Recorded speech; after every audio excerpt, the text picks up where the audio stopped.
जन्मताच आपलं हे पाप मातेने गंगेच्या प्रवाही केलं, परंतु दुःख वेदना अशा गंगार्पण नाही करता येत माधवा.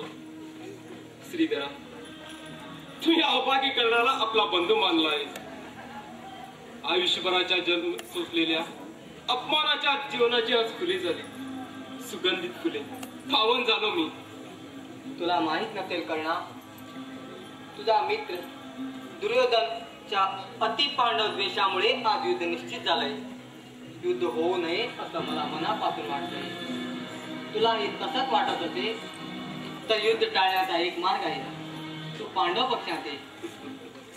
ते कसं शक्य आहे श्रीधरा? दुर्योधन सखा मी, पांडव माझे हाड वैरी. अंगराज, अशी टोकाची भूमिका घेऊ नको.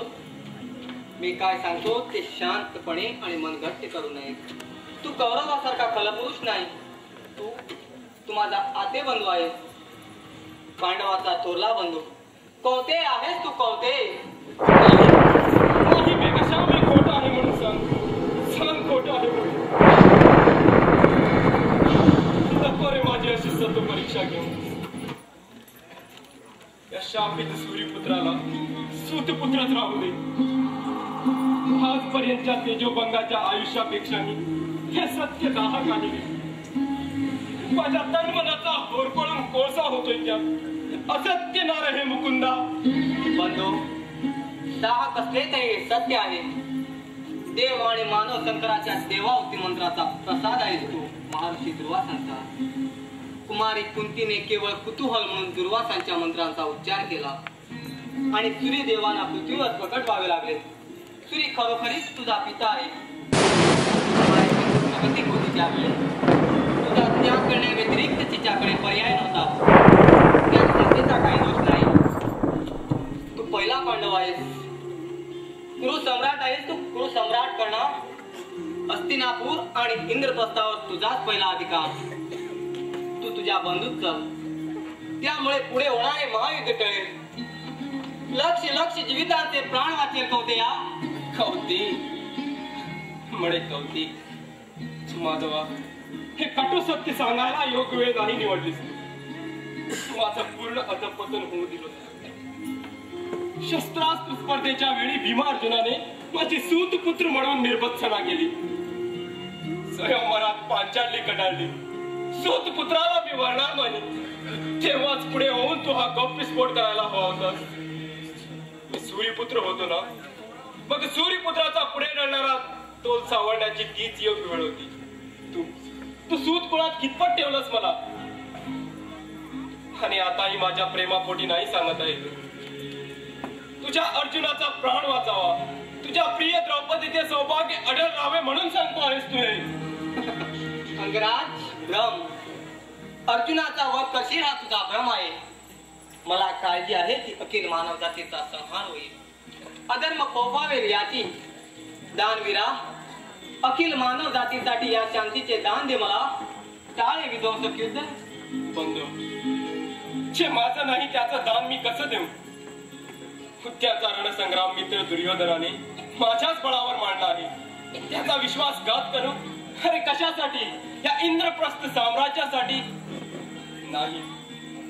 नाही मी कशा भूतकाळात भोगलेल्या यातनापेक्षाही या यातना दाहक असते.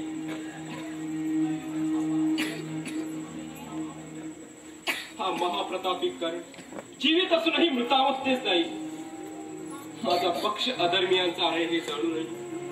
मित्र दुर्योधनाबरोबर एक पाऊल पुढे चालणारा हा अभागी कर्ण या मार्गापासून आता परावृत्त होऊ शकत नाही. हसत कुंभाने मृत्यूला कंटाळणारा मृत्युंजयी कर्ण दुर्दैवी कसा असेल. मित्रासाठी वचनासाठी प्राण त्यागणारा मृत्युंजयी कर्ण दुर्दैवी कसा असेल. कंसकंदना, एक शल्य उडी चलतय. पतिव्रता द्रौपदीशी मी द्यूतग्रहात अमानुष वागलो. स्त्रीत्वाची विटंबना केली मी. स्त्री हे मातेचे, देवीचे, कन्येचे रूप ते डागाळले मी. शक्य झाल्यास द्रौपदीला माफ कर म्हणून सांग मला. बंधू, एक याचना होती, अवहेरू नकोस. बोल बोल बंधू, काय देऊ तुला? द्वारका राज की हस्तिनापूर साम्राज्य?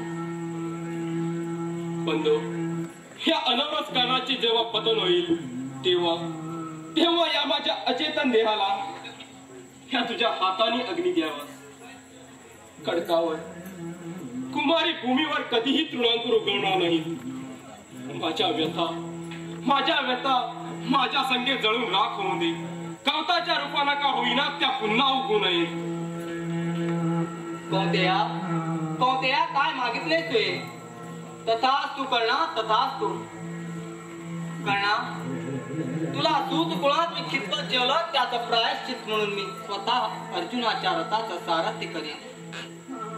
कर्णा, माझ्या अंतःकरणात माझी अशी 4च माणसे आहेत. माता देवकी, आत्या कुंती, गोकुळची राधा आणि कर्णा तू, दानवीर मृत्युंजयी कर्ण. निदानाता भगवंता पावन झालो मी. कृष्ण, युधिष्ठिराला माझा जन्म रहस्य सांगू नकोस.